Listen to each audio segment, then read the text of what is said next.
Yeah. I've never heard a worse statement said by somebody that's, you know, obviously there's going to be all-time terrible performances like Daryl Brooks in his like 2 hours or 1 hour out. It was forever. But he was already facing mandatory minimum life times 6, right? I don't think he understood that, but even he tried asking for leniency, right? Or people will always at least pretend that they're not a problem and they're going to get it together, and you just got to let them show you or give them a chance, right? This was the exact opposite of that. I can't think of a worse strategy than to do what she did when you're facing already 22 and a half years, but you know there's life on the table. Unless she was convinced already that she was going to get life, I don't have any clue why she did any of this, other than her own narcissistic tendencies to, you know, want to blame everyone else, right? Her final payback, her final revenge.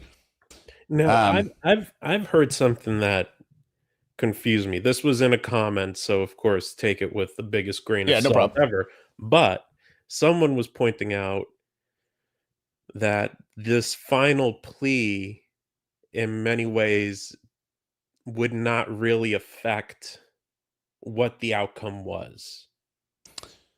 I don't know that that's true. I mean, Okay. because it, especially in this case specifically, because one thing we didn't get with this were any remarks from the judge with sentencing. And usually what happens is, you know, the judge has an idea of what they're going to do first because they've read motions, right? And they prepare a whole big long list of, or not list, it's a prepared statement of like, you know, I looked at this and based on that, I feel right, like a normal judge, because that's the only time they really get the final word. And they'll usually kind of explain their decision. They don't always have to, but there were no remarks with this one. So I think he would have gone either way. I think he I don't know that I mean, looking back right now, maybe that was always never going to happen. But 1 second here. We got the one with the subtitles going. So, but since he didn't say any remarks and just said, yeah, life in prison.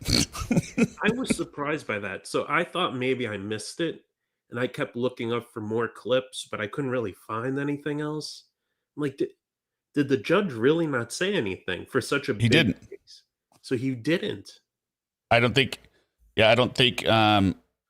he felt I think everyone on this case, including the prosecution and the judge, wanted this to be over. And I don't think and I think actually Sarah did him a favor by giving the speech that she gave. If anyone who hears what she says and does, there's no doubt in your mind at the end, life. She needs life. Oh, she blamed George and George's family twice as much as she still and somehow still praised herself. Like, it made no sense. But anything else you want to say before we begin? Any other questions you have before we begin? No. It's just so bad.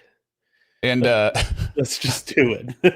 I give everyone a little snippet here. I was working on an alternate audio version where Sarah's in a lake of fire and getting her demon voice on, but the render wasn't going to finish in time. So here's a little 4-second snip of what it sounded like. For being hopeless, desperate, simple-minded, weak, and inexperienced. I forgive myself for not realizing I was enduring. So I will, once it renders, that video will go up if anyone wants to see it. It'll be just the straight sentence or straight statement, no commentary. The other thing, actually, one more thing I wanted to point out before this. The fact that this was an edited version is also hilarious. This is what This is what her lawyer let her read. Imagine. In that way. I thought the video was edited. No. Okay. Yeah. That was the edited version. Yeah. Imagine. I noticed that too. Imagine if this made the cut. What didn't? Okay. So here we go. Sarah Boone and goes. Actually, before we start, one thing. I noticed Shins is in the comments section. Oh yeah, I haven't looked at the comments. Let me say hi to everyone. George Glass, hello. Outdoor Loser, Shins Koala, hello. And Lynn, I believe you're new. Hello. Yes, exactly. She forgives herself for being abused by others. But what I was wondering from Shins is, oh yeah, good. From a legal standpoint, how weird is it that the judge did not say anything, just did the sentence for such a high-profile case? And two, how much does that final plea really have to impact the sentencing at the end of the day? So I don't know if Shins is... Hey, Shin, if you want to come up, I can email it to you. I think I know your email, or you can email me, and then I'll send you an invite if you want to. You just... out. Just let me know. Or tell me in the chat that you want to go up, then I'll send the link over. All right, so here we go. Keep an eye on the timestamp in case I click somewhere else. This is actually an edited version. So that we know where to go back to. See the little timestamp up there. Derek, see it? Hello? Hold on, I'm still looking. I see a 6 seconds. Yes. Yeah. So just keep an eye on that. If I get click happy, we'll know where to go back to. Okay, got it. Yep.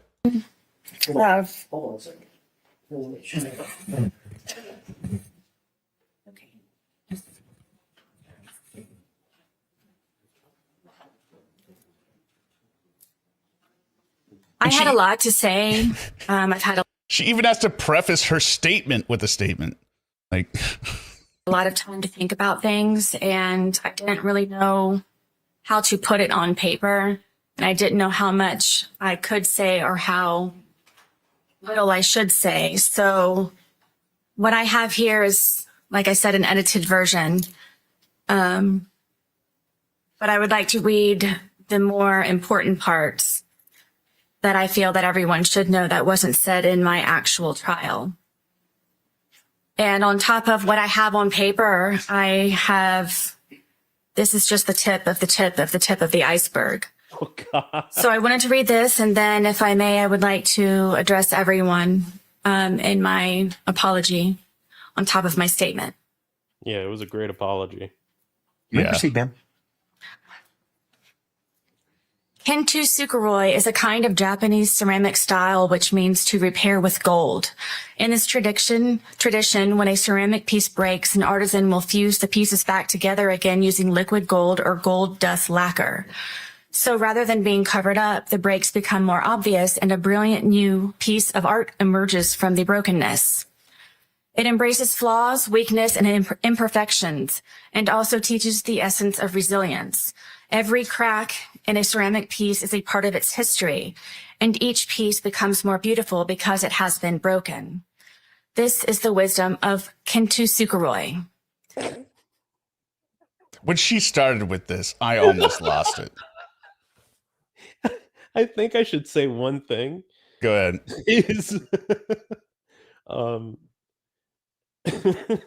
As someone who actually is like, so that Japanese art form gets brought up in what I practice, which is a form of Buddhism. For her to use that to start made me just break out in hysterical laughter. Like, I could not believe it. That's what she was doing. So you're familiar. So this wasn't just something she made up. No, this is. Well, I mean, I assume she didn't make it up, but I'd never heard of it, and I was like, man, she's going deep on this one. It is a real thing. It is something that gets practiced and is like meditated on. And the fact that Sarah Boone of all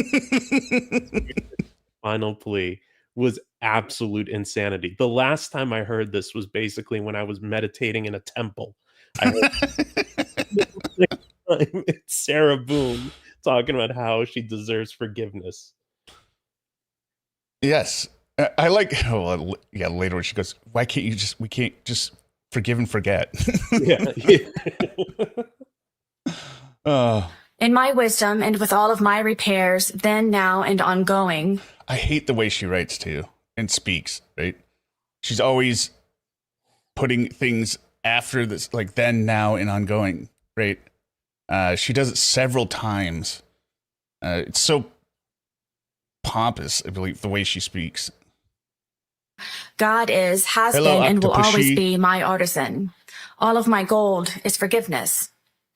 This has held me together, made me shine brighter, and overcome the damage caused by Jorge Torres, the Torres family, the justice system, Orange County Corrections Department, social media, scoundrel detectives, infamy, defamation, ongoing constitutional rights violations, second-degree murder, forced into being pro se. Just as gold is very precious, forgiveness is invaluable.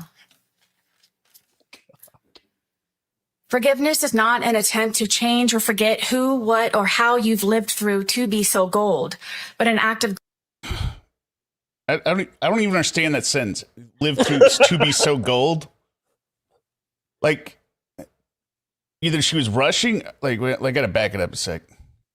Why doesn't this have the subtitles on it? Oh yeah, you mentioned that. But I thought that was for the other video you had. No. Does it not? No, there's no subtitles. I just assumed it was on the other video. No, I put them on this one. Oh, okay. Well, it didn't do it. Whatever. Forgiveness is not an attempt to change or forget who, what, or how you've lived through to be so gold, but an act of grace, humility, and considerable self-compassion to be set free from sorrow. Withholding forgiveness denies your brilliance and adds even greater grief and deeper heartache, irreparable cracks on top of the already that no one deserves, no matter the pain or disappointment, untruths or injustice. It doesn't matter. As the more broken you are, even though now different than before, you've become more outstanding and more extraordinary. Above all, when you let go of blame, misunderstandings, excuses, give up your anger and cease from resentment, this is forgiven. And when you forgive, has Sarah moved past blame and excuses? Because I don't get that vibe from her. Like, she blames George for his death. Yes, absolutely. She blamed everyone. She pretty much blames the judge, the lawyer, the cops. Everyone's guilty for George's death, except her. She's writing. Somebody said this on another channel, on Lauren's channel. I was watching. This is a love letter to herself. Oh yeah, that's good. This is exactly what she wants to hear, and I think she's doing this for the movie that she believes is going to be made, right? But the Lifetime movie. Oh my God, do you think so? That is a great point. I don't know why. Yeah, I'm just trying to figure out why you do this, other than just to be nasty. But yeah. Oh, you are so right. I didn't even think of that. You heal, and when you heal, you move forward. My goal begins with Jorge Torres, and every time... I think that's where that cough was, but that's where the cough was. But I emailed you about that cough. Yeah. The cough's gone because I isolated her voice, but that look, oh my God. If you push it back, I'll try to cough right on cue. The thumbnail is her look, I believe. This one. Oops. This one? Yeah, I think that's it. Her stare of death. The stare. Yeah. But so she's saying her goal... a murderer looking at you that way. I think what she's saying here is now her gold comes from the fact that she's forgiving George, right? And this is her chance to tarnish the name of her victim even further, right? I think that's... Because she speaks so fast. If I get it wrong, is that what you understand it to be? I understood it to be that it was.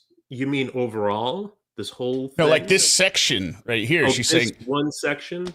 Yeah, the first part was just the preamble. Like, I guess now she's getting into how she's her example of gold and how she's going to forgive George for all the things that he did. And yeah, I think you're right. In my mind, I still was training on the, how it's everyone's fault except hers. But I think you're right. She does a bit of a shift there. Okay, let's try this. I just ripped the new subtitle version. This should be on here now. Let me see. Video file. Because it's much easier to follow with the subtitles on there. Subtitles. Okay. We're at 308, right? It doesn't matter. Yeah, there we go. Yes, this is much better.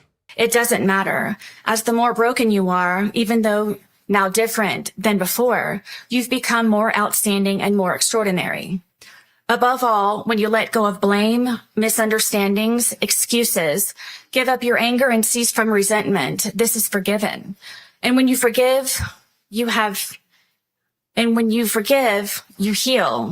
when you heal, you move forward. My goal begins with Jorge Torres, and every time he slaps me, there it is. There's a cop. There it is. Kicked, punched, spit on, raped, stabbed, choked, laughed at, pushed, pulled, dragged, whipped, tripped, stole from, lied, terrorized, threatened, humiliated, forced, degraded, made me cry. So that's not putting him down at all. No. She forgives him. She's such a for all those caring person. And just like she said to me, for everything you've done to me. This is a 20-minute long for everything you've done to me video. Every time this is like in Seinfeld for Festivus, you have the what is it? The airing of grievances. Yeah, this is basically how I left thinking of this. Is it was just an airing of grievances. You all are gonna hear what I hate you. Yeah. But there's no way in her mind she thought she was getting life. So she had to know this was going to be bad. I disagree. I think at one point, doesn't she say, I'm going to be in prison anyway? Sort of insinuating. She said, for whatever time I get here. She's like, for whatever time I get today. Or something. Okay. She didn't say life. I don't know. No, you're right. She didn't say life. But the implication of the way she said prison made me think she was thinking life at that point. Yeah. I don't know, chat, what do you think? Do you think she expected that she was going to get life? I thought it was going to be 30. I was hoping for 30 years. I was ecstatic with life. But I didn't think it was going to even be that much. I was thinking like 22. And remember, she could have done 4 more years. Yeah, she could have almost been out. Oh, what an idiot. Thankfully, she didn't take the plea. Yeah. And me defeat or destroy. I forgive George for beating me senseless, for trying to sleep because I had to go to work or my son's field trip the next day. You're unemployed. What work? Yeah. For ruining my deceased family's heirlooms, traditions, and keepsakes, my son's furniture, destroying the television we watched together. For wrecking our... That television video, I know you didn't see because you didn't watch the trial. No, I didn't. That's no problem, Shin. I mean, wait. Really, did it not work? Yeah, okay, no problem. Next time. What was I saying? So she had this video of him smashing a TV, right? That's what she used. Well, first she just showed clips of, like, screenshots of it to show how violent he was. And the screenshots look like, yeah, he's violently bashing this TV, right? But when you watch the full video, it looks like it's not even apparent that the TV works, and she's standing there filming it, and he's waiting for her to start filming like they're doing a TikTok something. Like Oh, it really? made no sense. Yeah, it was such a lame video. It looks like every video short that you see on YouTube with them. Are you ready? Like, and then they're throwing a big ball down a hill or or dropping a concrete block on top of a videotape on like Red Letter Meter, right? It wasn't, he wasn't cursing or anything. He was just hitting the TV. So, and the fact that she won't even tell the truth about the video we have all seen. She refuses to tell the truth about what happened in the Suitcase video, right? Why does anyone believe her about anything that she doesn't even have video of? Why does anyone believe her on any of this shit? I don't know. We watched together. For wrecking our townhome by breaking windows, punching holes in the walls and doors. See, you think you would have receipts of that, right? Or there'd be complaints, maybe there were introduced a trial. I don't really care. Oh yeah, Lynn. Yes, there was a tarp there to catch the glass. Really? Yeah. It is so stupid. Ramming his entire body into glass doors, kicking in my front and back door over and over and over. For breaking or removing the locks from all of the doors and sometimes the knobs altogether. I thought he knew where the hidden keys were. Why was he breaking off locks? So I had nowhere to feel safe, including the sacred space of my son's room where he beat me bloody on his... Why is your son's room sacred?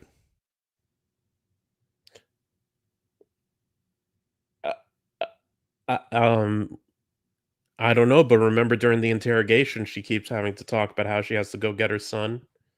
Yeah. So maybe in her mind, he is sacred, or at least the good. Oh, Shin's here. Ah, awesome. Everyone welcome Shin. Is your mic working? Got it now. Sorry about that. No problem.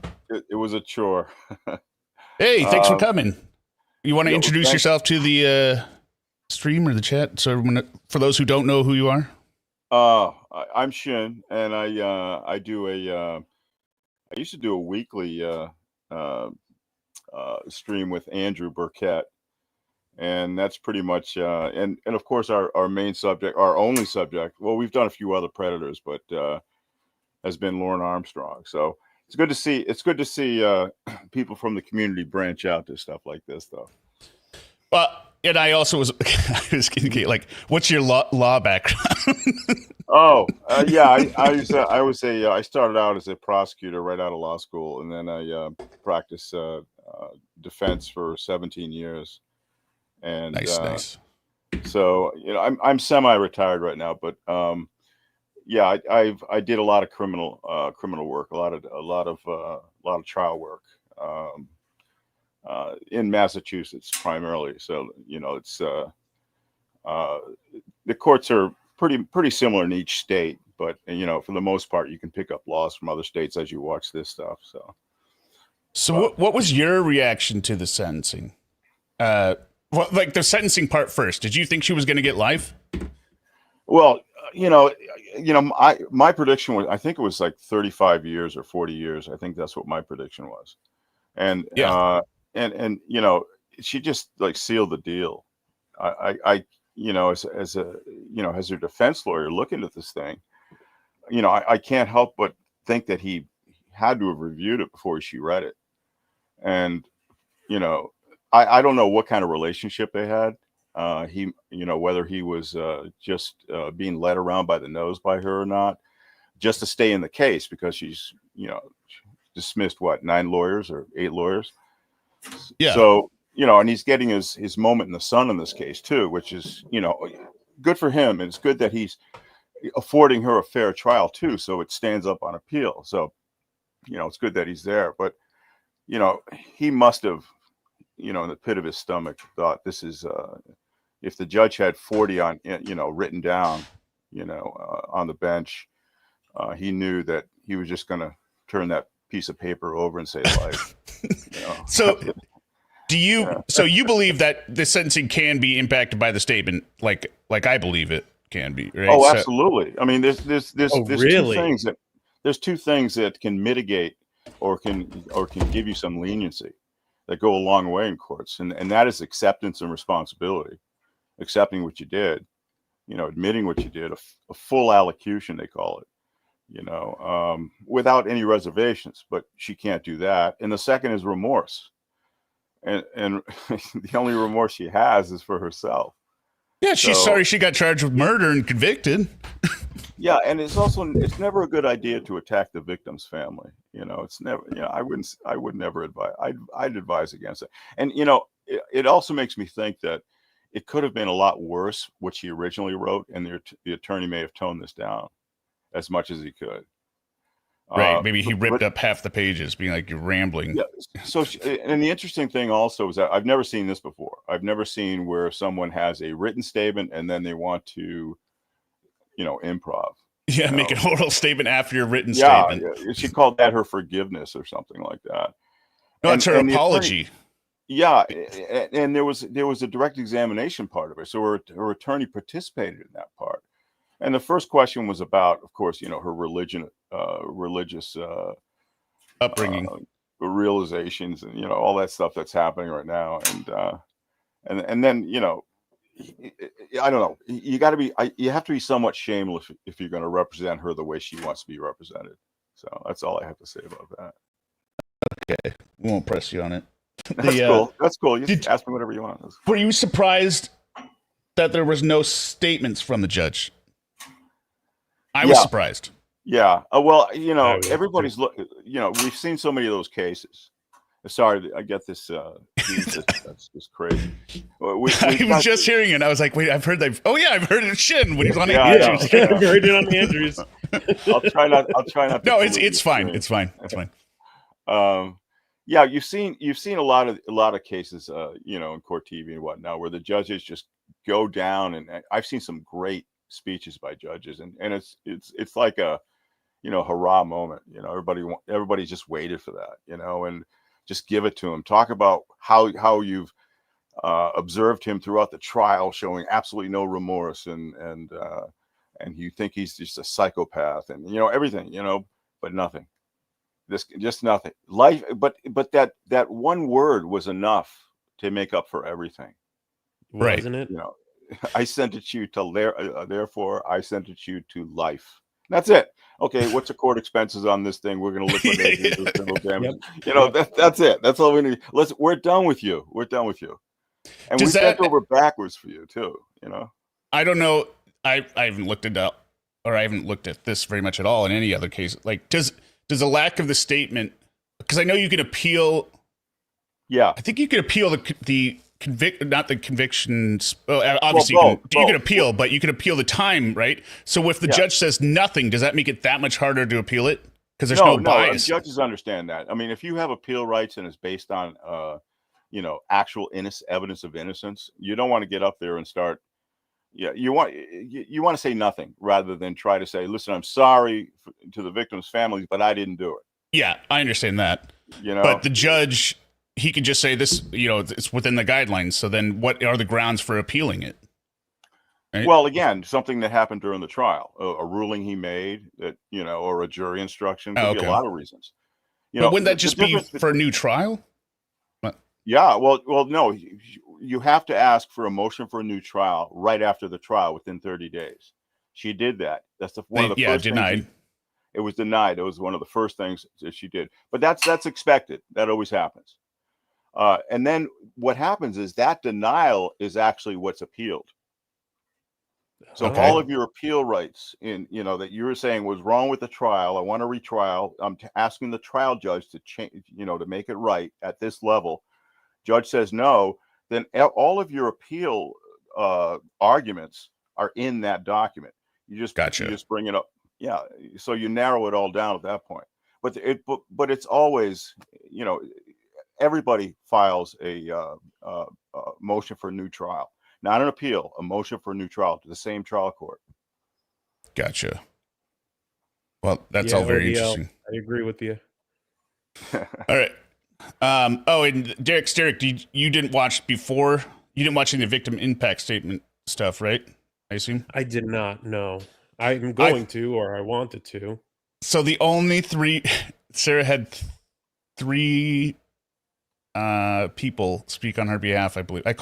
Four. I think it was the prison liaison for a women's group.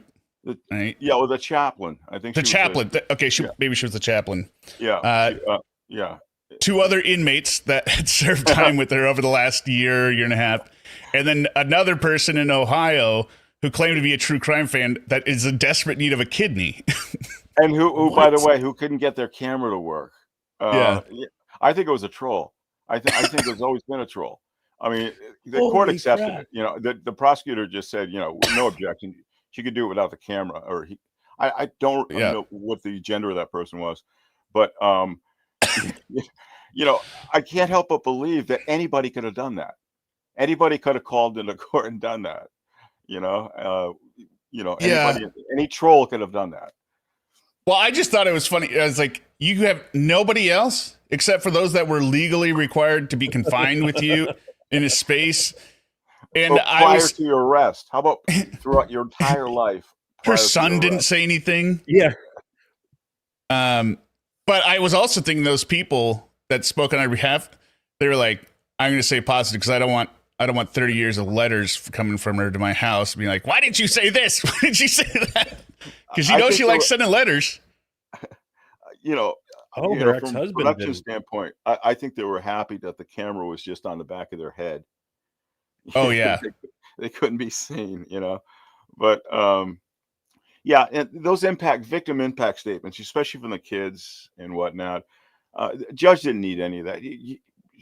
Just the manner of death and actually recording it and seeing it in real time. And still being in denial of guilt. And hearing the only person that could have saved him talking. You know, that was enough. That was about as callous heart as you can get. Second degree murder, in Florida, you don't have to prove intent. Right. You know, it doesn't have to be an intentional killing. It just has to be with reckless disregard for life. Your actions created that. So, and it was reasonably going to be led to death. So, but the thing is, the interesting part of this case is, and the part that's the most self-destructive about this case is the plea deal she turned down. Yeah. Oh man. Yeah. She'd be out in 8 years. Yeah, which is she'd be out in less than 5 from now, right? With good time. Approximately 8. I mean, they do 85% there. There's no parole, I guess. I thought. I thought it was 8 1/4, and she'd serve 4. She's got almost 5 years. I mean, coming up on 5 years. Either way, shorter than life. Even if she did the full 15. I still can't believe it. I can't believe she gave it up. And it's amazing. She hadn't changed her act at all from the very beginning, from the time she was arrested all the way to her sentencing hearing. She stayed the same person. She stayed with the same script. Well, actually, she changed the script many times. Right. One of the things I guarantee was a problem in this case for every one of those 8 lawyers was they wanted to go with a diminished capacity defense. That you were really drunk. You know, there wasn't as much malice as it seemed in the camera. Go for something, and then knock it down to a manslaughter, which she would have declined anyway. But that's the best you could have done for her in that situation. But the fact is, she didn't want to admit she was an alcoholic. And she resisted it even several times on the stand. Yeah, we were going realizing that is probably one of the most incriminating things she can try to do to herself. It's actually exculpatory for her to show that she was, like I said, had diminished capacity. And which is also interesting since she's obviously, who knows what kind of toilet wine they're drinking in there, but I imagine she has less access to alcohol than she did before, at least. Well, she's got to be some kind of sober now. Like, what's the problem? Just admit it now. That's what I'm trying to figure out, because you would think, I would think, okay, detox her. She'll snap out of it. It was a bad start to the case, but she cleans up a little bit. Maybe she'll be that exceptional person she once was, whatever it is. but she got worse. It's similar to Lauren, if you think about it. Yeah. When he stopped drinking, he in a lot of ways he was worse. Yeah, because there's no longer the ability to be like, oh well, that of course they're wasted. That's why they're acting like this. This is sober Sarah at her worst, her final form on the stand, doing it. But we should hit play before we start.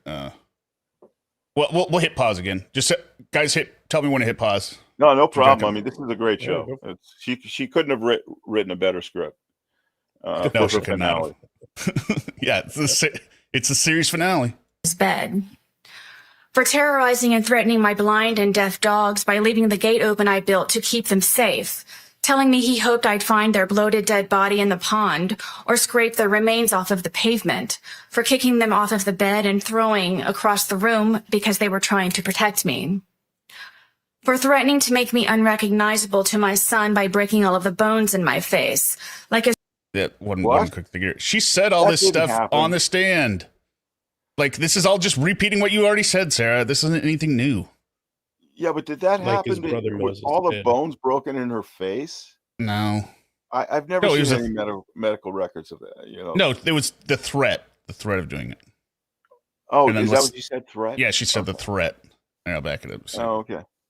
All right. Those poor blind dogs, though. Shit. Threatening to make me unrecognizable to my son by breaking all of the bones in my face, like his brother Moses did to him after he kept seeing all of the bruises. It was poorly written. That's a bum. She said it like from this to that, but she meant it as one thing, like a thorn, threat. From a threat to something that actually happened to George. From George beating me, like all of the times their father beat their mother. Holy shit. For all of the drunken rages and fist fights with so many.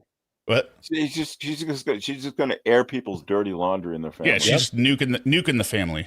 Yeah. Many neighbors when wandering into their apartments during hunting expeditions. Yeah, this kind of language here. Hunting expeditions after I escaped. Now, number one, that's highly in question because that's what she's accused of doing, going around to other people's. They don't want to let her in, right? But just the drama, everything about her, it has to be over the top, exaggerated. Hunting expeditions, come on. After I had, go ahead. There was a lot of things. You know, I was in and out of the trial. I don't know all of the evidence in the trial, but there's a lot of both sidesisms in this thing where, you know, they both were toxic. They both were beating up on each other. What I want to know is, was there any evidence that Jorge had ever had domestic violence issues before her? Not that was introduced. It was all, but I don't know that it's denied. Like, I think the conclusion I came away with is Jorge doesn't have a zero tolerance policy against putting his hands on a woman, right? Might not be, but I would say it's specifically in an argument, right? I wouldn't say it's just like abuse for the sake of abuse. We're probably talking some shoving, that kind of stuff. Yeah, he's a really small guy. He's like a jockey. Yeah. But yeah, as Lynn said, his ex-wife said he was never violent. His ex-wives, sorry. Oh, she did. Oh, okay. Yes. But that's what I was wondering. Okay. But Sarah, aren't there pictures of the abuse? Sarah rang them up on charges like 3 times. They were all dismissed because she probably went in there like this. Like, where do I start? Let me see. 1981. Should I show you my stab wounds first? Yeah, the stab wound and then the black eyes were the 2 pieces of evidence. But again, there's got to be context to it because I don't believe anything she says. Right? Yeah, like that's the problem. She makes Jorge sound like, you know, a 6'3", 240-pound linebacker. You know. Yeah. You know, throwing her around, throwing the dogs around. He could barely. I saw the video of him hammering on that TV. You know, the poor guy was, you know, really struggling with that sledgehammer. You know. Yeah. I don't know. You see also how small he is in that video where he's drunk and she's berating him. I mean, he's not some big intimidating dude. He's like cowering in the corner, looking terrified. He fits in a suitcase, for God's sake.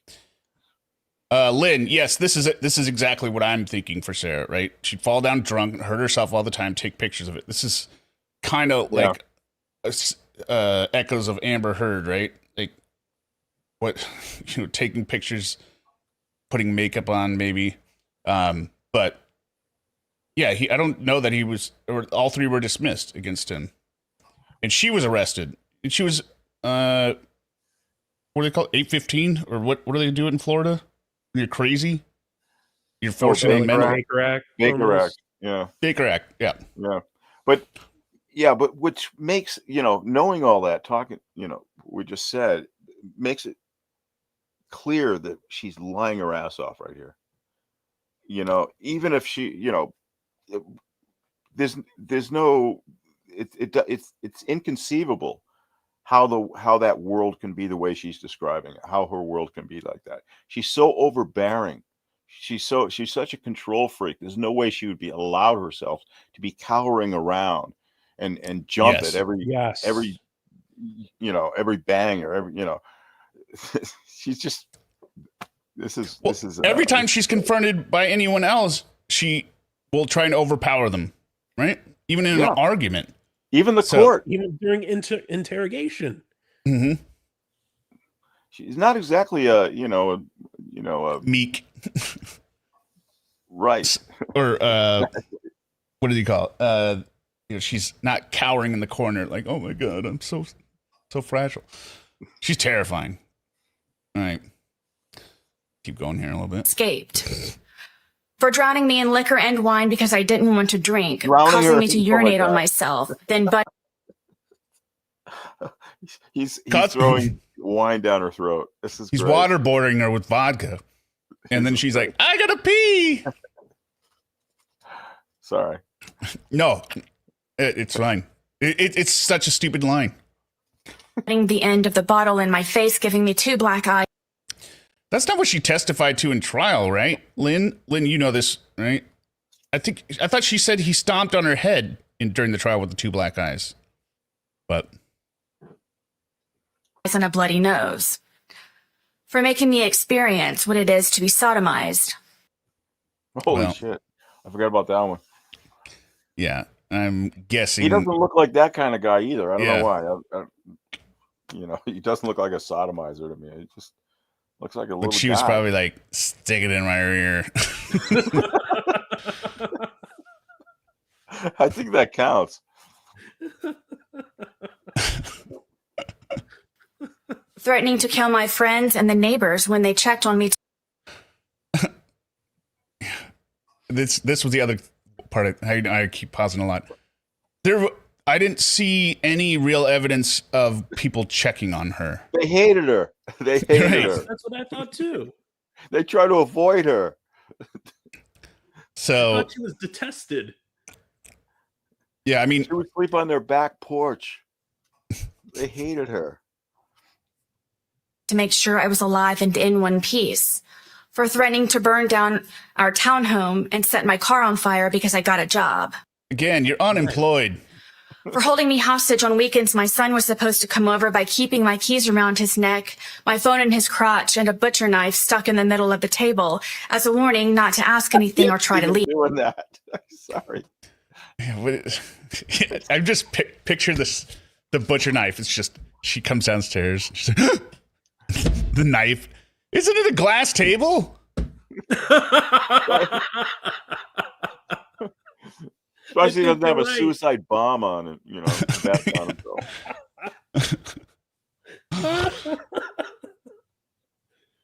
I'm pretty sure it's a glass table. Maybe you're right. I think it was a glass table. Now maybe they had a Lazy Susan on it, and he stabbed it into the lazy center, but I don't know. Eve. For stabbing me in the leg and not letting me call 911 for an ambulance or seek help, where I nearly bled to death until I concocted a lie to save him from being arrested.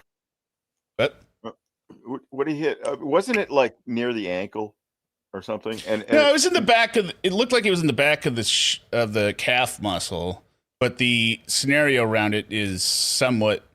She was kicking or something, right? Or well, she says Jorge just, or George just stabbed her, because it was something about dinner, and of course he was totally drunk, and then he wouldn't let her go to the hospital. I'm thinking all kinds of alternate explanations for that. Number one, they were both wasted, so neither of them could drive. She's laughing, or I think she said they were playing swords when they got to the hospital. I don't know.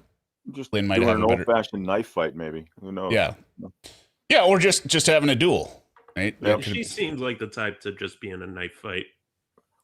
And she keeps mentioning her stab wound. She keeps saying stab wound. Well, and bled to death. Yeah. So I'm not aware of any, I don't know, physiology that well, but I would imagine getting stabbed around the calf is not nearly as bad as the thigh or the. Okay, Addie says he stabbed her to get him off of him. She was choking him.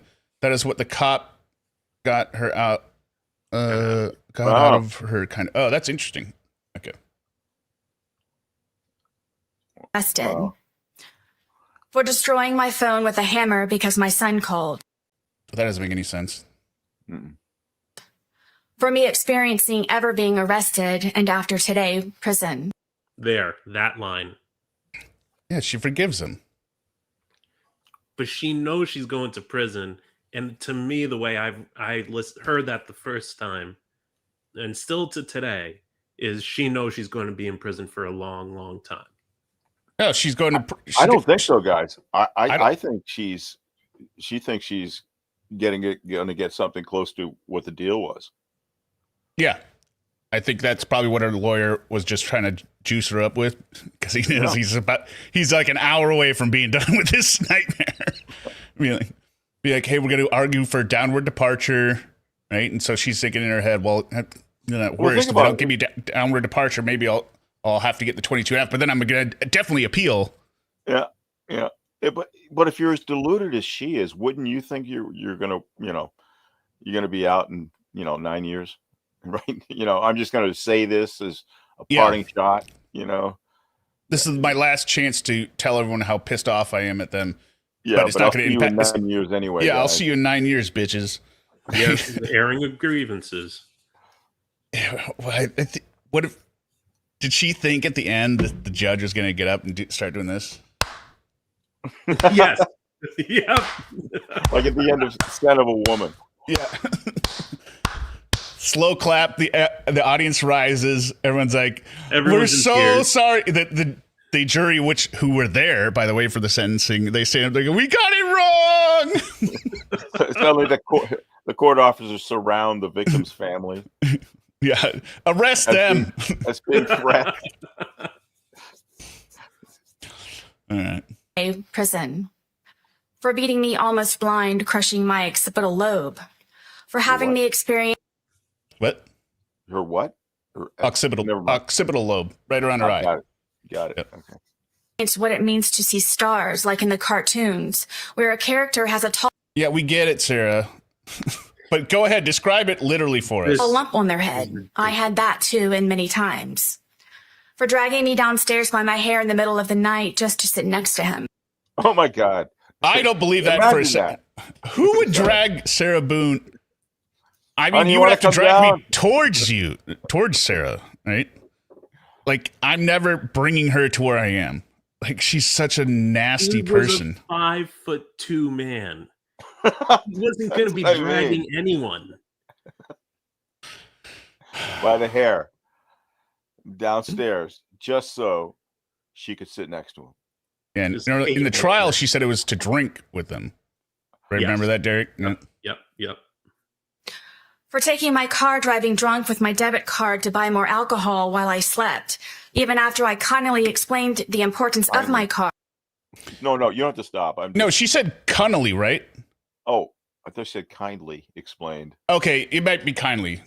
Yeah. I thought it was cunningly, and I didn't understand. Oh, he said cunningly. We got too many Lorne references going on with the speech. We've got to look into it.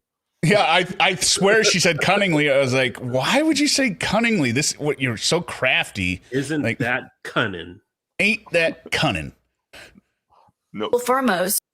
And the story also doesn't make sense. Me to here. work, and he to his batterers intervention classes and probation officer meetings, where I would be forced to sit for hours in the parking lot waiting for him. Well, then just let him take the car. A. B. Why do you wait there? Right, just go back home, or a Starbucks or something. Yeah. It's because she doesn't go want to the gym. Well, she doesn't want. She would go to the bar across the street. I can't imagine. I don't want Sarah in the gym. I don't want her in the gym. No. Can you imagine Sarah in the gym? Imagine being a personal trainer for Sarah. Imagine being in a prison gym with Sarah. Never mind. Sorry. No, it's fine. For causing me so much trauma and pain, mentally, physically, emotionally, I had to be hospitalized more than once. For destroying my reputation and integrity. For my M for murderer scarlet letter. Okay, that's another one. M for murderer scarlet letter. Yep. Now, I didn't read all the books in high school, but the scarlet letter, I assume, I believe the A for adulterer, that was a symbol of everyone publicly shaming them when they're doing the stuff on their own, right? That part of it. Okay, but everyone agrees murder is bad, so it's not a scarlet letter. Right. Adultery is a little more, a little less. It's not illegal.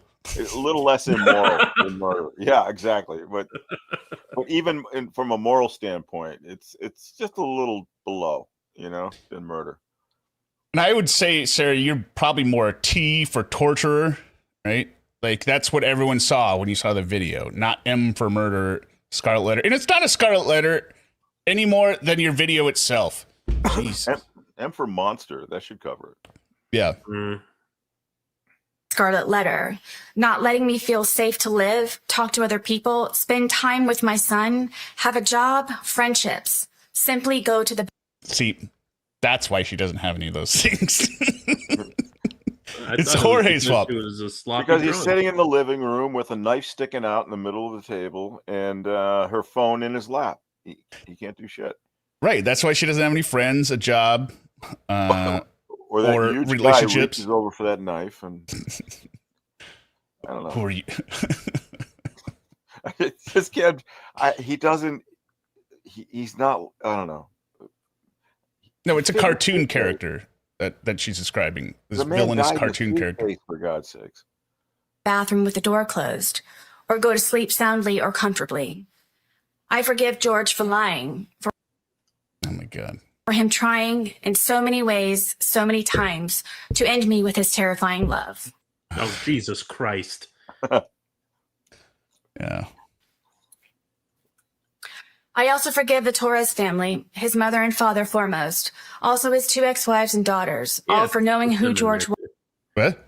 Yeah, Adam in there too. His mom, his dad, his ex-wives, his daughters. Screw them all. I like She's one of her lines. The judge just scratched out 35 and put 20. Yeah.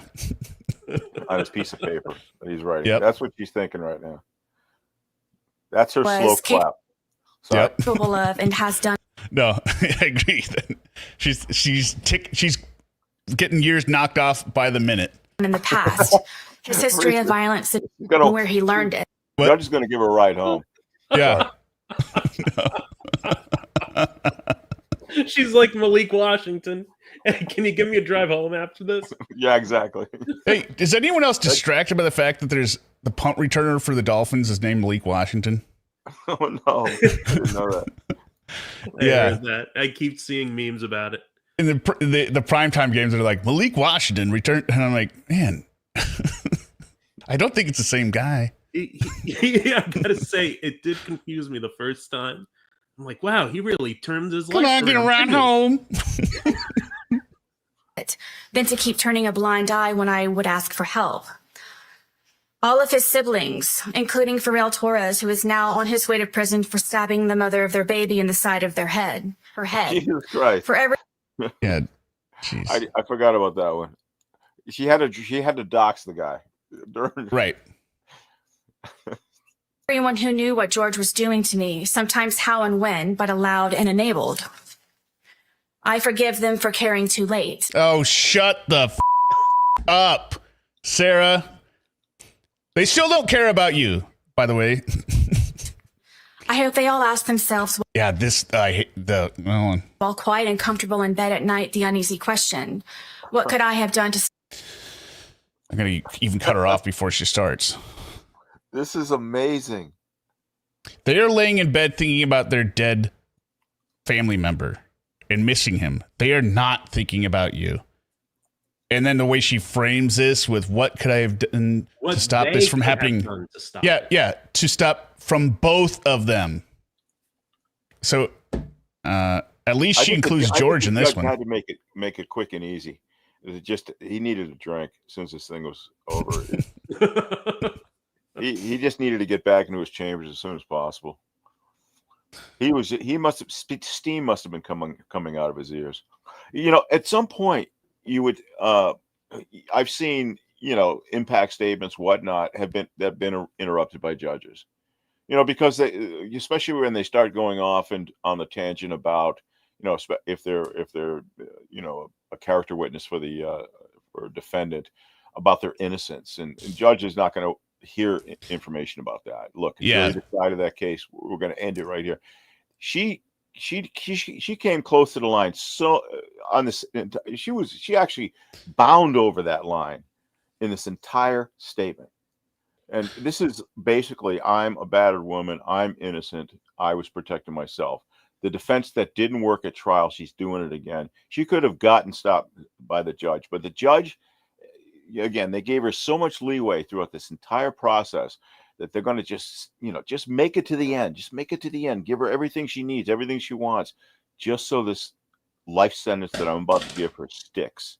And an appeal court doesn't overturn it because there's something I didn't give her that I should have. And I think anyone, like I said, anyone who hears this, I don't know how at the end of this or in the middle of it. For me, I was thinking at the beginning of it with the what was it called with the gold stuff, Derek? Oh, I don't remember the true name for it. But yeah, okay. the repairing of the broken ceramic. Yeah, when she started with that, I was like, "Can we get it to the electric chair over?" Like, I'm done with this. But stop this from happening to both of them. And after all the time Sarah tried to, by asking for help from all of us and so many times.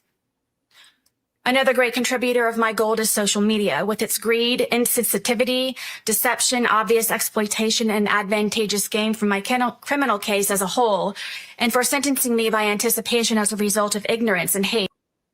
That's us. Yeah, we do hate you.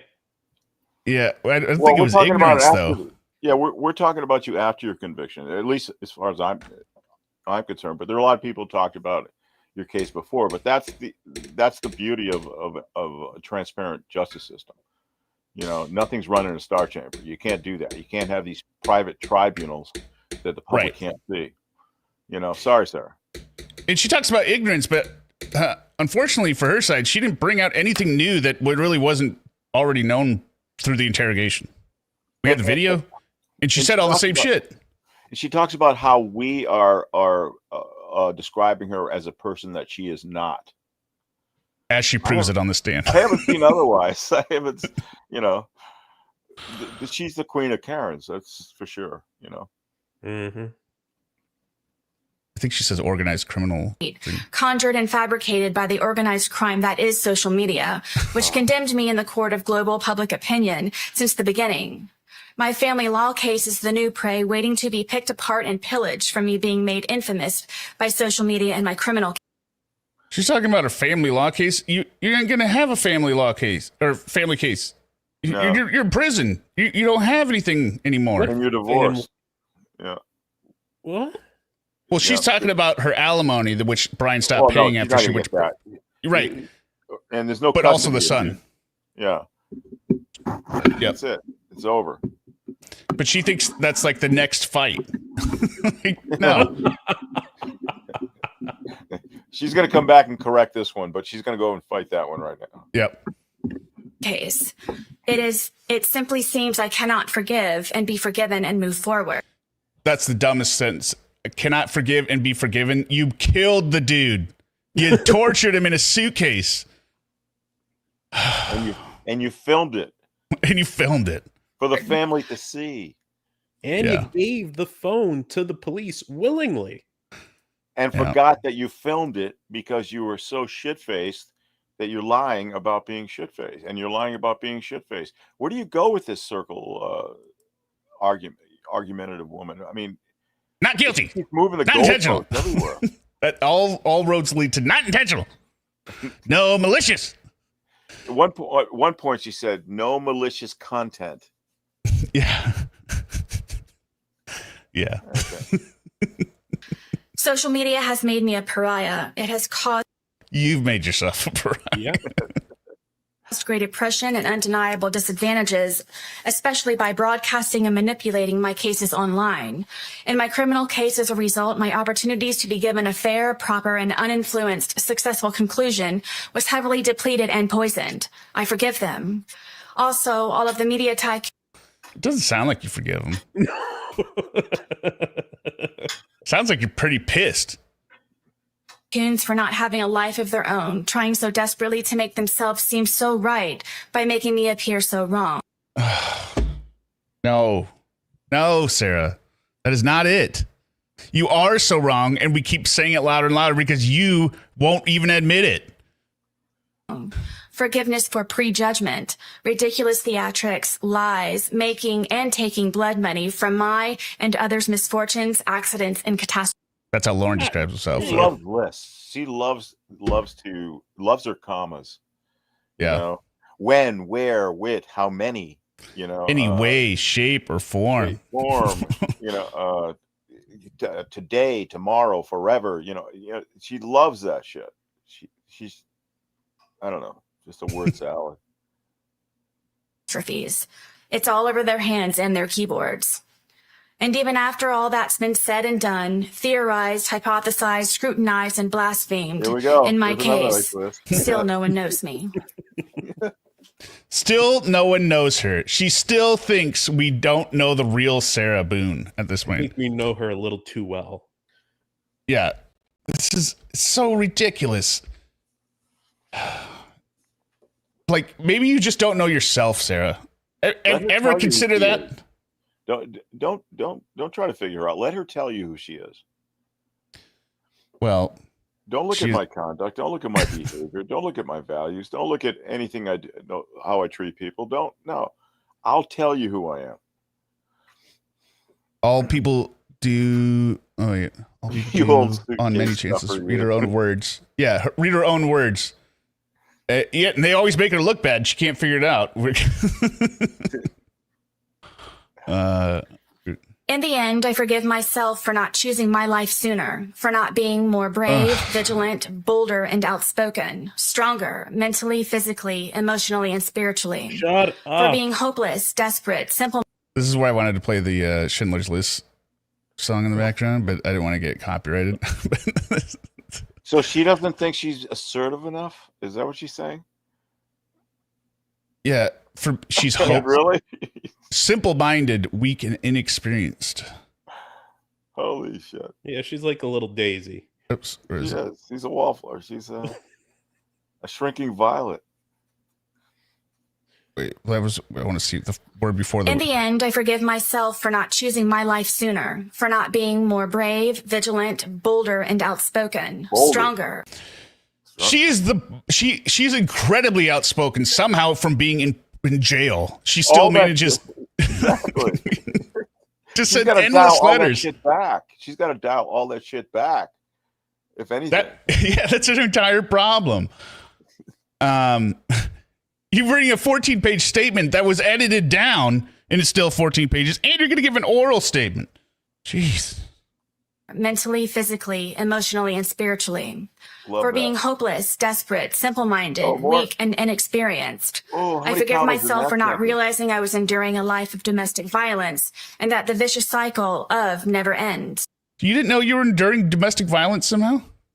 You complained. You called the cops. I don't think she. Yep, octopus straight. She didn't stand up for herself. Oh, I did it. There. We got the timestamp.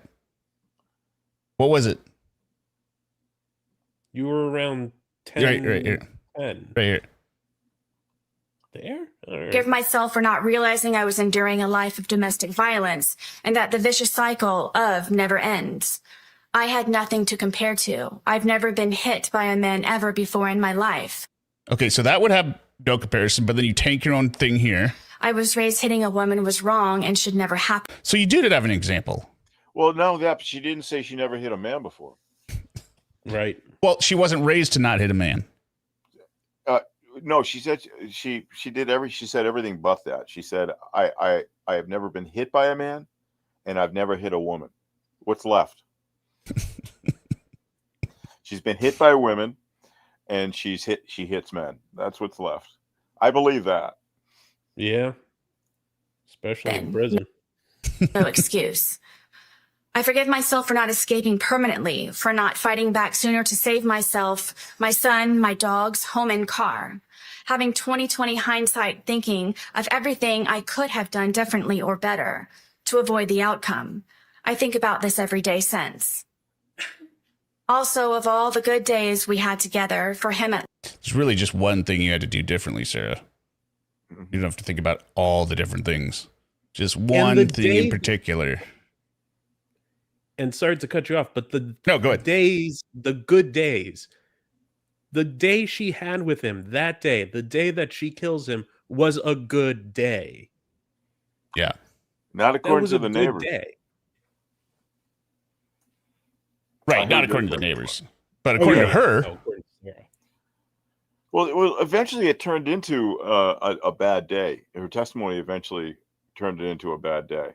Her interrogation about it being a good day the whole time was a lie. Well, Plus, we went through her testimony, right? And she forgot to tell the part where he got mad until she realized it was too late. She's like, oh, crap. Gotta add it in. That's when she reaches back and says, past experiences taught me to be afraid right now. Yeah, but she was saying she tried doing it literally as well. She said he was mad all day. He'd been mad several times that day. Like, ma'am, you didn't tell us any about those times. Ooh, when would I have? Right. When you were testifying. Right. Okay. Least, while I was constantly in hyperdrive, high alert, and paranoid, making sure I did everything right all the time. If not, the great possibility I would be ended as George threatened me with so many times before. I forgive myself for falling in love with a monster, and no matter how grotesque he may become, I still loved him, hoped, and forgave. I tried breaking the spell so he wouldn't be a monster anymore. I saw who he was inside. George made me then, now, and always love him for all of his cracks also. We made each other our own brilliant pieces of art from the cracks and repairs. God. Unfortunately, not all cracks can be. In all of my forgiveness, George is my greatest lesson and will forever be a part of me. I think of him every day and still speak to him when alone on the rec yard. I ask his forgiveness and that he looks for me at the gates of heaven so I can tell him how sorry I am. He'll be looking at you from the gates of heaven as you're entering the gates of hell. Right. What makes her think she's going to, oh, this is incredible. This is great. Endlessly, and that I never stopped loving him. In all of it and still.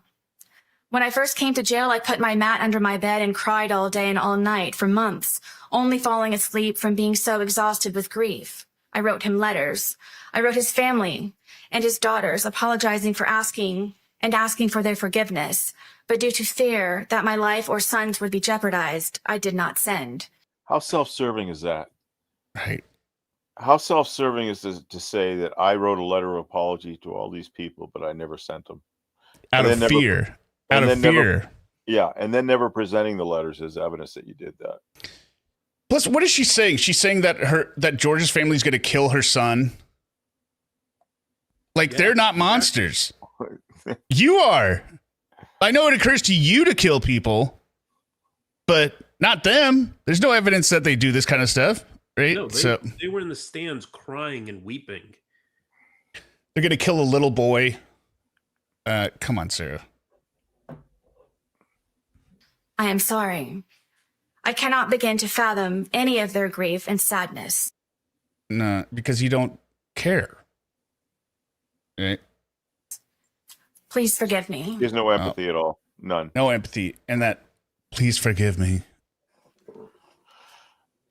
Almost everything reminds me of him. Seeing my stab wound, especially, it's every day, especially. Yeah, bring up a victim mentality or evidence that you believe that you're a victim. That's your reminder. How about just a suitcase? Does that remind you of it at all? She can't just say cut. Yeah, cut on my leg. You know, it's got to be a stab wound. How about the trial? That would probably remind you of George, I think. It truly reminds me that all I really did live through. George haunts me. He is everywhere. I believe because I do still love him, think of him, and miss his laugh the most. In my heart, I know he is with me and understands that this tragedy was not intentional. Oh my God. What intentional. How was it not intentional? Weren't you paying attention during the trial, Derek? This is why she has to say it again. Because he cries wolf, okay? Yeah. I'll give him 5 minutes. Yeah, I'll teach him a lesson. Oh, I shouldn't have said that. But 5 minutes for what, Sarah? Really? Yeah, and that's when that detective interrupted and didn't let her answer that question. Yeah, that would have been the perfect time. Man, I hope he's not with her forever. That'd be a horrible afterlife. Oh no! No! He's like, wait a minute. I know I'm supposed to haunt the people that killed me, but I don't want to be around this person. Is there a clause that I can not haunt? Can I waive Sarah? it? Can I? I'll waive it forever. Yeah, no, I don't want to be bound to her. It'll be worse for me, trust me. Or he's trying to message his family, then get her an amulet. So it wards me off. Okay. Put a curse on her or something, but I don't want to see her. Yeah. I hope everyone can, his family foremost. I didn't mean for this to happen. Please wholeheartedly know that and always, I would never. That and always. What the hell kind of a sentence is that? It's like a Shania Twain lyric. That and always. Yeah. Forever and always. What does she say in this mumbled sentence? I'm backing up a second. I hope everyone can, his family foremost. All I really did live through. George haunts me. He is everywhere. I believe because I do still love him, think of him, and miss his laugh the most. In my heart, I know he is with me and understands that this tragedy was not intentional. I hope everyone can, his family foremost. I didn't mean for this to happen. Please wholeheartedly know that and always, I would never. That and she was trying to put two sentences together that needed a period or something. She's always I don't know how to describe her prose or her writing style, but it's very steep. It's authoritative. Yeah. Sorry. No, go ahead. No, it's like she's lecturing you. Yes. You know? I'm a math guy. I'm not good with like words. You said, trying to give that inspirational speech every time she speaks or writes. And she just comes out as a blowhard. Because when Lifetime or Oxygen makes this movie, she is going to make sure that they have to do this word for word. And I think they would at this point, because how would you ever create a movie of this trial if you needed to, right? But how would you ever shorten this part? You would have to keep this in word for word. They would do a montage of it. They get her in the beginning part of it. Yep. And they'd fade out and come into the halfway part of it, and then they'd fade out and come into 3/4. Yes. Like, yep. That's exactly it. You're exactly right. They would just hit the highlights. But you need all of it to know how batshit crazy and stupid it is. There's not enough time in the movie. That's the problem. Forgive me, George. Forgive me, Torres family. Forgive me, Judge Cranick. To the entire planet, please forgive me. I graciously and humbly ask for consideration. Yeah, see, this is where this is where, yeah, she's not gracious or humbly, but this is where I got the distinct impression that she sees this as the movie. This is the climax. But what are you going to say, Derek? Go ahead. No. No, she's not humble. Nothing about this is true. Well, exactly. Yeah. I mean, I'll leave it at that. I'm waiting for her to say she looks like Justin Timberlake. I mean, something really so outrageously, factually impossible. You know, she just has, like I said, this idea about herself that the entire world does not see. George, forgive me, Torres family. Forgive me, Judge Cranick. Don't to the entire planet, please forgive me. I graciously and humbly ask for consideration, for forgiveness to be extended instead of judgment, for reconciliation and restoration for all of us to move forward. We're all going to move forward, Sarah. No one's staying here. You're going to prison. You're done. That's what this is. I don't know. If you guys want to make a comment, you can. We'll be fine without you, Sarah. Don't worry. Yeah, that's it. My apology is profuse and ceaseless. Allow me please to brush off the muck, wipe the blood off of my face, and fix the cuts in my skin. I ask for understanding in what really happened and for how long. For second chances. Repent. What is that? What the hell? What the hell was that? Wiping blood off her face and coming out of the mud, and she's trying to say literally or figuratively. I think she actually comboed it, because I think the blood is literal. I think the mud is figurative. Right. That's a rough world, man. Okay. Oh, it's the mud everyone has slung on her figuratively, right? In the media, that is covering up her literal blood that's on her face. Very nice.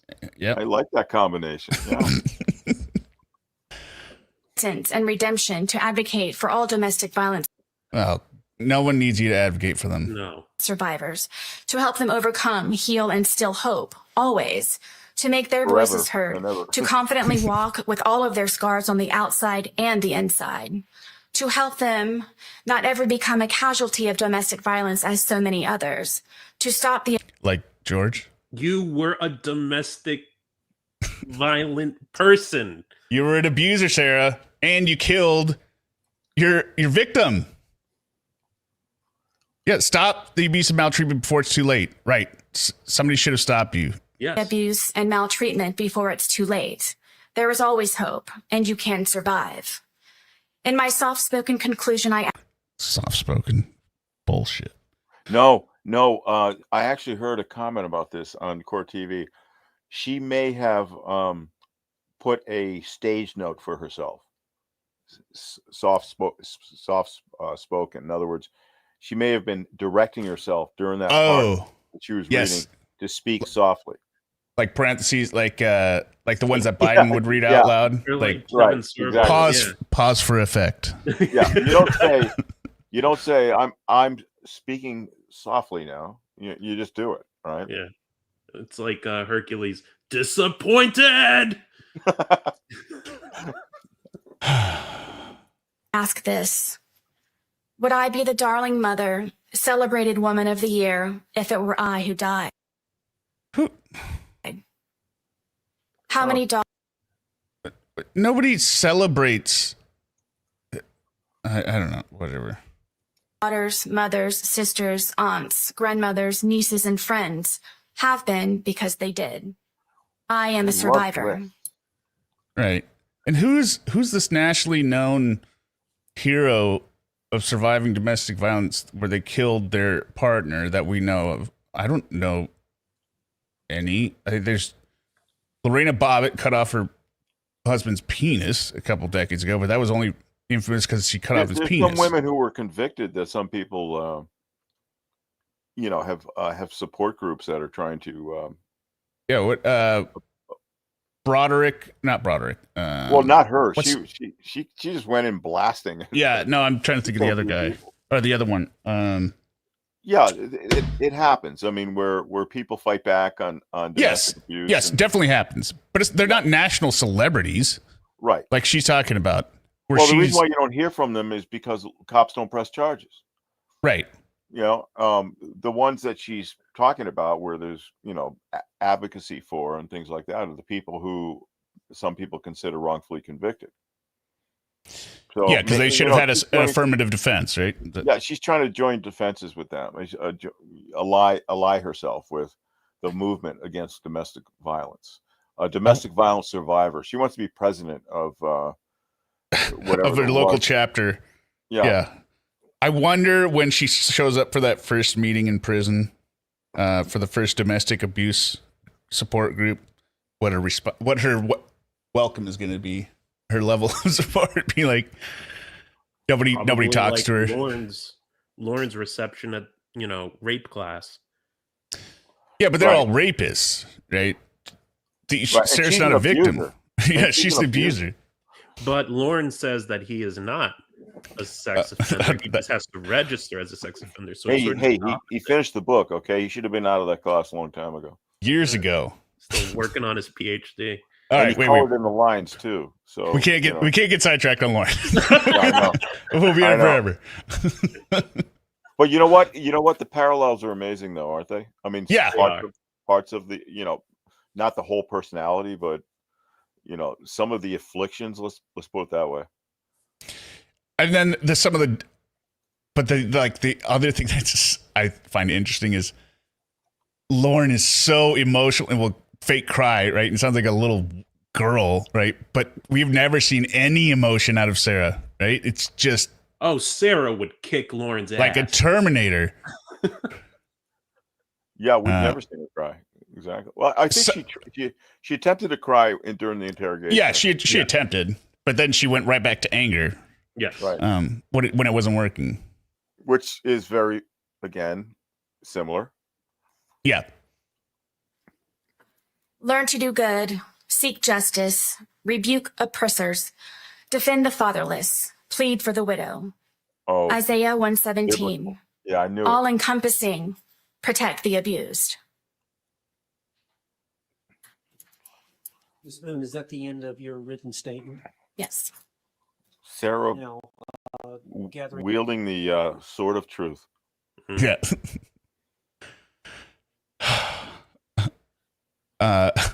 Your thoughts, did you want to make an oral statement? Oral statement? Why? All right, would you do that now? Yes, please.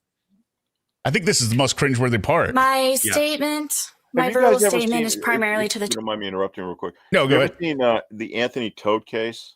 Yeah, Anthony Todd. Yep. Yeah. Do you ever see his sentencing? Yeah.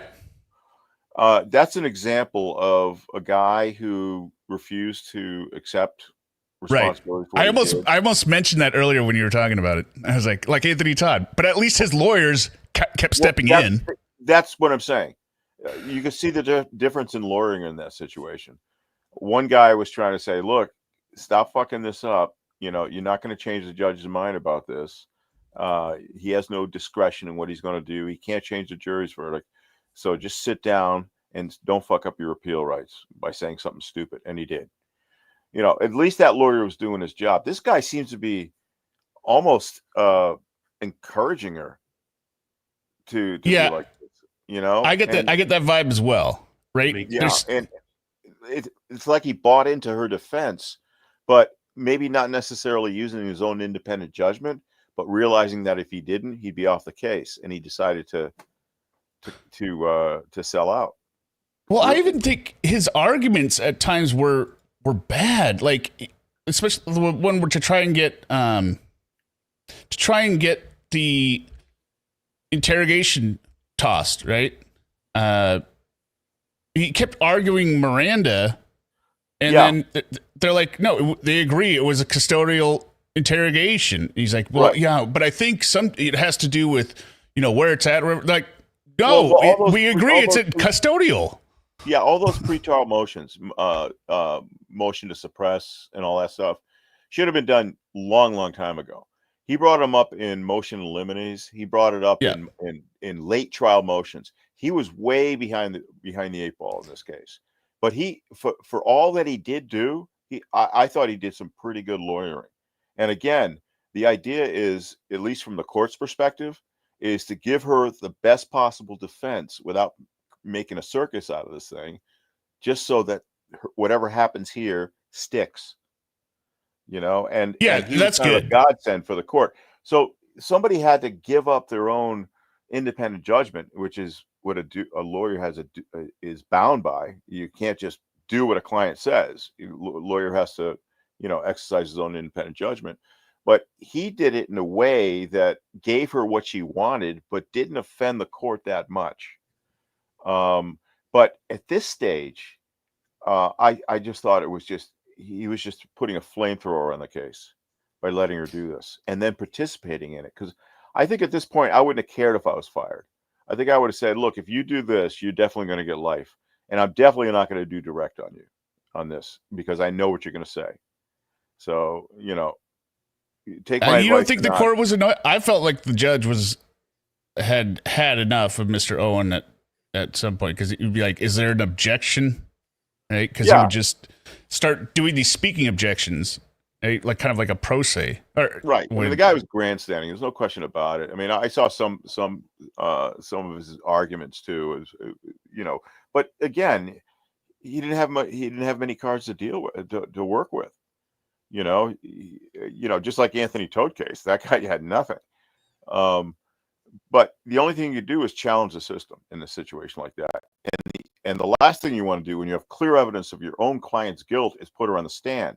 Now, there's two things that a client has absolute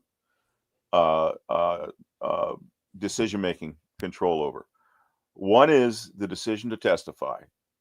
The lawyer can agree to participate or not participate because he doesn't want to suborn perjury if he thinks he will, and then they'll do a narrative situation where the guy will just get up on the stand and talk, similar to the Robert Tellis case. I don't know if you remember that one. Yep. I forgot where I was going, man. I got too deep in the woods here, and it's also late for me. That's all right. I think you were talking about him allowing her to do this. Yeah, like she had the choice to do it. Like he couldn't stop her. He also had the choice to participate in it, and he didn't. And he did. I wouldn't have. That's what I'm saying. At that stage, you mean by the one question he asked? The more, the prolonging this thing. Let's put it that way. Even prolonging this thing is just going to get worse and worse and worse. I got you. You remember the Anthony Tote lawyer spoke in his ear and said, "Look, why don't you sit down? This is not helping at all." The judge isn't going to decide any of that today. And right. We'll look at the little 2-minute clip I have at the end. It was one of my first law videos I uploaded, but of his when he kept getting cut off for all his narrative bullshit after the end here. Yeah. For his family. Good. Yeah. To the judge. To his daughters. I know you all know who I really am, and that I did care for George, and that I do still love George. I know you know that we had very many good days. Well, he died on a good day, so why? I can't believe she used that phrase. And I take offense to the statement of being said that this is just for a moment. Right now with me here in the courtroom in front of you all, this is just for a moment. Who said that? But the moment... What the hell? Who offended her by saying that?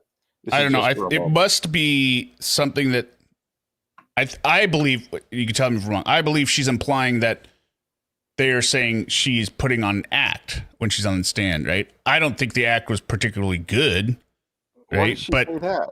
Really? I don't. Never mind. Well, like her pretending to basically be soft spoken and like that's as close as she could get to a human level of interaction, right? But I'm guessing that a comment was made somewhere. I even probably saw it of her saying this is not who she is. She's a very violent person, right? So I'm guessing that's what she's responding to. Okay. That No, it isn't just a moment that I'm acting like this. Right? This is how I. The moments before that, in order for me to be here, is endless. Yeah, I backed up. I don't. I'm sorry. What possible?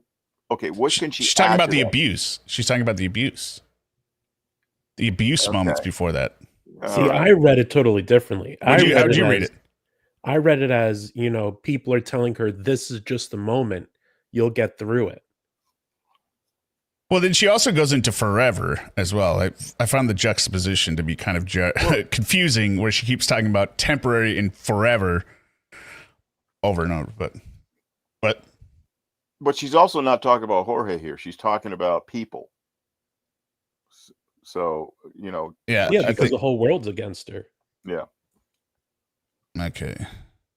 Thanks to the statement of being said that this is just for a moment. Right now with me here in the courtroom in front of you all, this is just for a moment.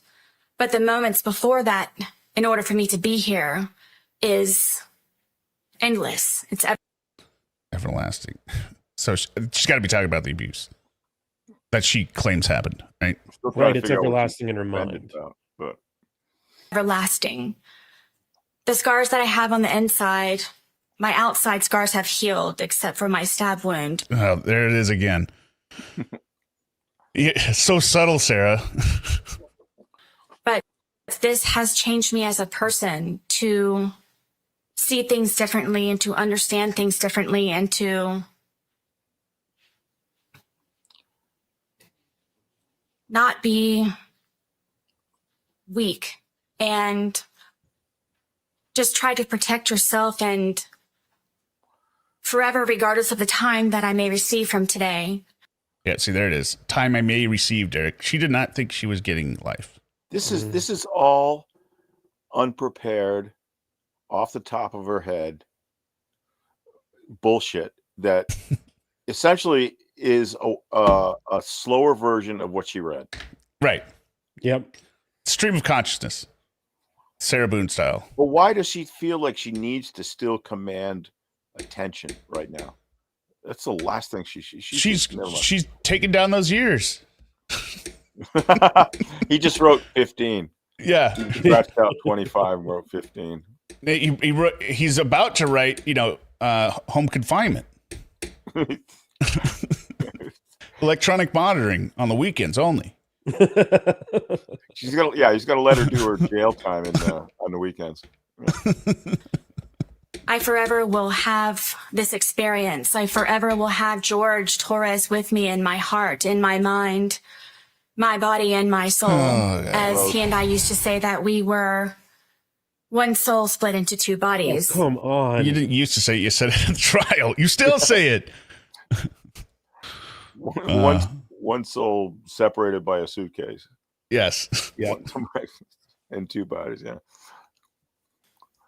This is not just for a moment. It may be for everyone in this courtroom, but when I leave, this is forever. Yes, I love this projection that she's doing here. Like this is pretty good writing, Sarah. This is forever. You don't know it, but this will make the movie very good at the end. I'll leave that this is forever. If this is forever. If this was the Academy Award, they'd have walk-off music right now. I think. Yeah. Yes. I think I did a $2 super chat to Court TV when it was live. I was like, cue the orchestra. This is it's too much. For everyone here and those who it matters to most. And she's talking about her own experience being forever, right? How about he's dead forever, Sarah? That's what everyone is focusing on, the forever part. I am one of those who will experience this forever. I'm sorry. Words do not define my shame. Yes, I knew it. But she glosses right over it. I don't know what else it is that I can say and convey to the Torres family how this happened. The ifs and whys and how really don't matter. It happened, and I'm sorry. Shins, like Words cannot describe. As a lawyer, wouldn't the lawyer really, at this point, he's just giving her noose for her to hang herself on? Oh yeah. Why is he not shutting her up? You know, well, like that's what we were talking about before. You know, is that right? You know, this is not a usual case. This is a very uncontrollable client. This is somebody who's going to do what she wants. She's allowed to speak at her sentencing hearing. Nobody can stop her. Her lawyer cannot stop her. She seems the type that will willingly take sound advice, right? No, it's not. And this is out of his control. But what I don't understand is his direct examination here. He should have ended it and then ended an argument, and that would be it. But all she did is inflame the passions of the victims in this case. And that's something the judge does not like, you know? No, not at all. And I hope that everyone can forgive me, the Torres family most of all, and his daughters, because I know what he meant to them. And I don't think that anybody ever understood what he meant to me and I to him. And I ask for forgiveness. You could have just said those like last 3 sentences as your whole thing, burned the statement, and you probably would have been much better off. Well, she couldn't have presented her stab wounds again. So you need to. Yeah, true. Boone, I have just 1 or 2 questions, if you don't mind. Oh, see, this is. Yeah, this is what I agree. You can speak on it if you want. I was wondering. I was like, what's he going to ask? Maybe something relevant, but no. Well, this. Or something to help. Case, and one of the reasons it's so unique is that you were in jail for 4.5 years prior to your trial. And I understand that when you were brought up as a child, that you did have some spirituality in your family, some church, some religion. Always. But I understand that you got away from that. Did you have a chance during the 4.5 years to look back at your spirituality? Because that would have prevented you from committing a crime. We know that. No. Everyone supposes that this is one of the worst experiences of my life, and it's actually been one of my greatest. How do you like that, Derek? It's been one of my greatest experiences. She's like the person who would go. Yeah, that's what she just said. She said, everyone supposed that this is one of the worst experiences of my life, but it's actually one of the greatest. And it's actually been one of my greatest. Holy She's like a person who would go on a trip somewhere and it would be terrible, awful, raining all the time. You get robbed or something. You come back. People ask you how and when. You're like, oh, it was the most amazing thing ever. It was perfect. I grew so much from my trials and tribulations. Experiences of my life, and it's actually been one of my greatest. If I were not beaten to death, I was going to work myself to death on the outside. You didn't get beaten to death. No. And how long was she unemployed? I don't know the specifics, but she doesn't seem like somebody that was having no kind of career. I didn't think. It seemed like temp work, maybe. She was a straight A student, though. Yeah. Full-time mother. Yeah. Part-time. 50%. A part-time, full-time mother. And I never had time to get back into my Bible and to pray. All you had was time. And I, being here incarcerated, have had time, of course, to get closer to God, to reacquaint myself to him and realize what it's all about. This is all temporary. And when I say temporary, I don't mean by being set free in jail or from prison or wherever else. It means being set free and temporary, meaning that you work for something higher. You work for God, that you strive for your crown to be placed upon your head by Jesus Christ by being said, she doesn't even understand Christian religion. She's even arrogant in heaven. She won't get there. It's not your fucking crown, you idiot. What is she reading? I thought she's reading the Bible. Her lawyer should have. Oh my God! I wonder if her lawyer asked, "Okay, if I ask you this question, tell me what you're going to answer," and then heard this and said, "Yeah, perfect, go for it." This line. Do you think God's going to say this to her? You have done well, she's my good and faithful service. I know. She's not even describing Christianity correctly. No, she's not. Let's go back to this. It's so good. She thinks when you go to heaven, you get a crown put on your head. Yeah. You are now king.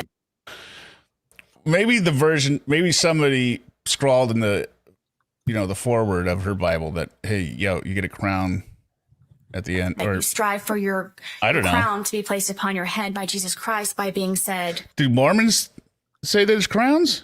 Maybe she's reading the Book of Mormon. No, I think Orthodox Christians do, but that's at death. Okay. You have done well, my good and faithful servant.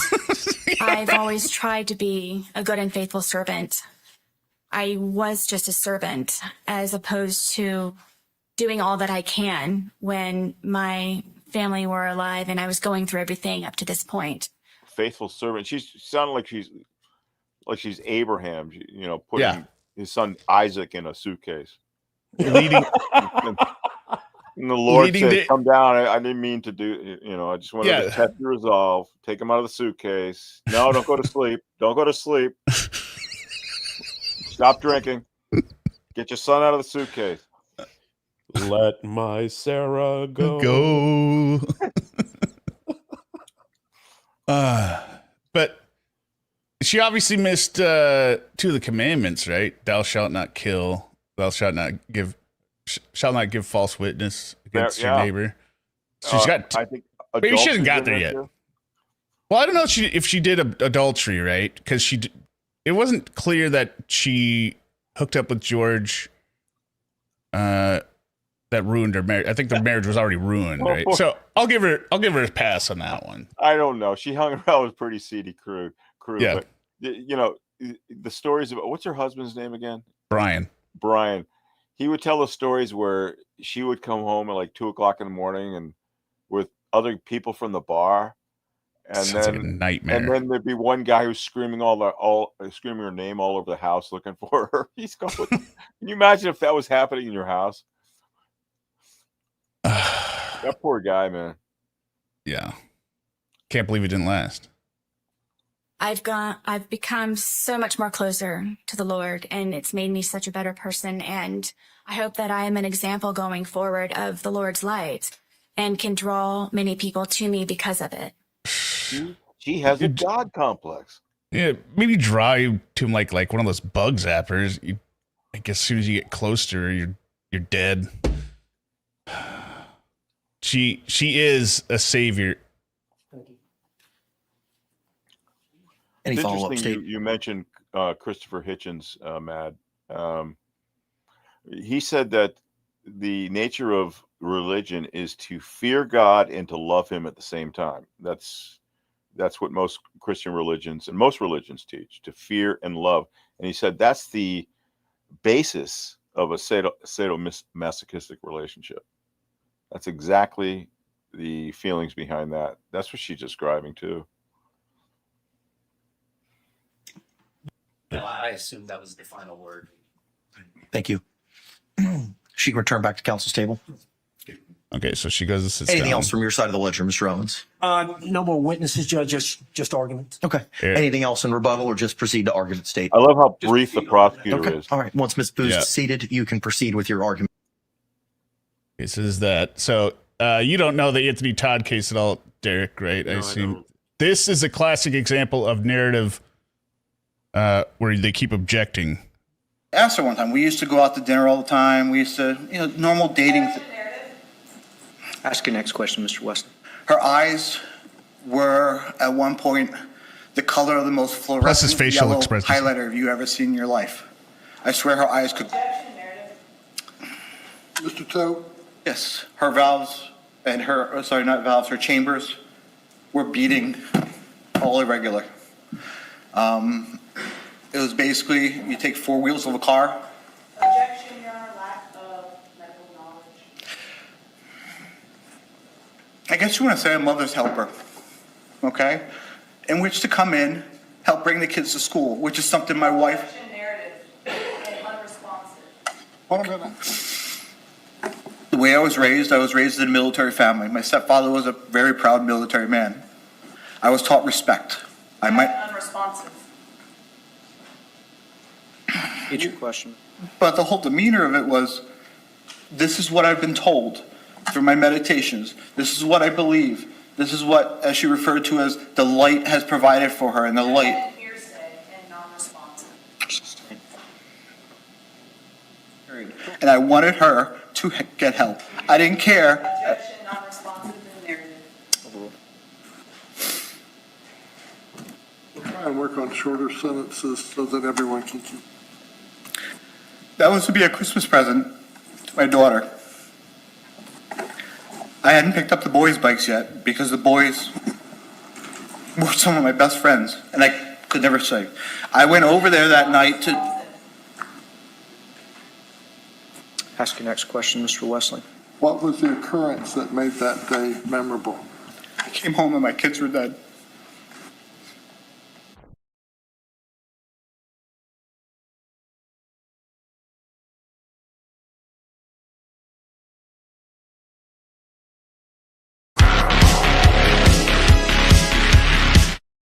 I forgot the end part was on there. Javis production. I love how he looked at the lawyer every time. Yeah, that was a wild testimony. You could get everything you need out of that trial. Just watch the testimony, and then you can watch like one of those review channels and give you the rest of it. But yeah, he was just all over the place. Yeah, and they convicted him as fast as they convicted Sarah Boone. Well, yeah, because the story made no sense. Where she was stabbing herself and digging around to find the vein and saying it in a medical term. I'm trying to find the Venus omblicata or whatever. like she's calmly saying that. That doesn't make any sense. He was so upset that his medical knowledge was questioned. Yeah, lack of expertise. Yeah. Oh, the chambers pumping. Well, so that's it. She got life. Good riddance. I guess she's taking it to family court now for the next phase of the battle. But that'll be short and sweet. Well, that'll be terminated. Her all of the obligations under the divorce agreement will be null and void. You think she's going to take that lying down? Well, she'll have no choice. She'll have no choice. I expect we're going to get nonstop letters from her at some point. There's going to be a book. No, but there are laws that prevent her from getting alimony. There are laws that prevent her from getting child support. I got you. So, it's going to be just rubber stamped. You'll see. And no, she won't take it lying down. I hope not. I want them to release the Sarah cut, the unedited version of her statement. Well, the problem 4-hour version. The problem with these probate cases, these divorce cases, when they involve custody issues, they're going to be sealed, so they're not going to be public. No, I meant her statement here at the end, where she edited it down. Right? I want her to release the full original and all its 400 pages. Why do I think she's not going to disappoint on that either? Yeah, she just can't help herself. What else does she have to do? As soon as the prisoners get tired of her and she has no one to talk to in there, she's just going to start a letter writing campaign. You don't think she's going to become like a gang leader in prison? No, I don't think so at all. She's going to try to take control of something. Probably a prison activity of some sort. Art class. She's going to take puzzles. Or even a therapy, battered woman's therapy. But how, you couldn't do anything with discussion because anyone would get insufferably tired of listening to her after one session, right? 1 week, the group would disband. They'd be like, I don't want to listen to her. I don't want to hear her. Say, well, we know now why she was battered. Oh, that was a terrible thing to say. I should not have said that. Cult leader. I kind of agree with Lynn. I don't know. I agree with Lynn. She doesn't have any charisma. Yeah. No, but she has a god complex. Yeah, but she doesn't have charisma. You need charisma. Yeah, she there's no one who will follow her. I'm with you, Lynn. Really? I mean, what group of people, what type of person would? It'll be a cult of one. She'll be the only one. She'll be the first cult leader where her group or cult members commit suicide against her will. Like it's not. Cult, yeah, she'll be a cult leader in the same vein as Lauren. Yeah. Yes. Yes. Well, thanks for coming, guys. Thanks for coming on, Shin. Thanks for inviting me, man. Yeah, hopefully we could do something in the future. A huge shout out to X Derek who put up his first video tonight. I did. So everyone go check it out. You read The Creature, right? No. Oh, I've never uploaded something to YouTube before. Everything on YouTube's been with you pretty much. Yeah. And so I found a bit of a romance novel and I read it in the style of Lauren. Oh, nice.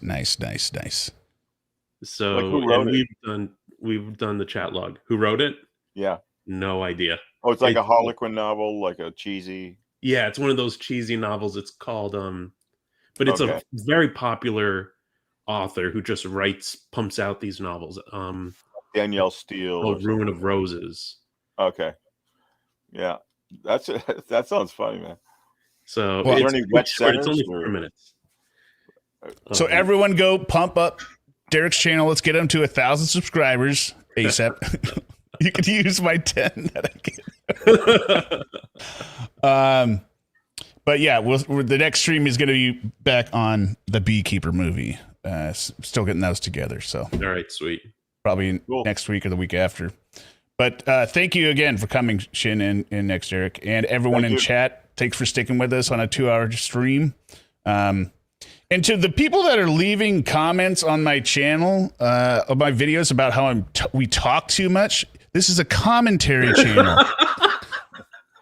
You can watch the raw footage anywhere. Oh, they're going to kill you on this one, though. No, I got it on a 4-minute video. He's like, nice intro. You shut your mouth. I mean, it's a commentary channel. Yeah, it has an intro. I'll send you the screenshot of it. I got it from Derek. It's insane. It's on the 4-minute, the shortest live video I have. And he's like, you're talking too much. Well, it's always good to put the link of the original video without commentary in the description. Yeah, I guess it just, but yeah. I mean, based on the thumbnail, I don't know how anyone would think it's not going to be what it is. Right. I put dash cam plus sentence plus criminal history. Well, criminal history isn't going to be a video. All right. So. Gotcha. All right. Good night, everyone. Good night, Thanks, man. Bye. Sexy lover, I've been watching you for a while. I must admit I'm digging your style, and I can't take my eyes off you. No, come to the middle of the floor, let me show you how we go. Girl, come close to me, follow my lead. Now let me hit ya and spin ya, 'cause girl, I wanna get with you. If it's alright with you, can I show you what a love can do? Promise I won't break your heart.